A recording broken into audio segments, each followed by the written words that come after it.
त्याप्रमाणे देखील दुर्गाडीप्रमाणे देखील आम्हाला न्यायालयावर विश्वास आहे, न्यायदेवतेवर विश्वास आहे आणि त्याप्रमाणे या दुर्गाडीप्रमाणे याचाही निर्णय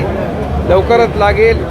असा विश्वास देखील या ठिकाणी व्यक्त करतो. हे काही बाबी ज्या आहेत न्यायप्रविष्ट असल्यामुळे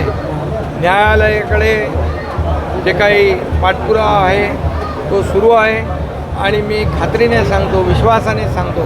की जसं दुर्गाडीचा निर्णय झाला तसाच निर्णय याचाही होईल. तर महत्त्वाचं म्हणजे आणि मोठ्या प्रमाणावर इथं मोठ्या प्रमाणावर सर्व मलंग भक्त येतात आणि मलंगनाथाची इथं नाथांचं हे स्थान आहे, मच्छिंद्रनाथांचं स्थान आहे आणि त्यामुळे इथं आल्यानंतर एक वेगळी अनुभूती होते आणि म्हणून दिघे साहेबांनी सुरू केलेला ही परंपरा अखंडितपणे त्यांचे कार्यकर्ते कायम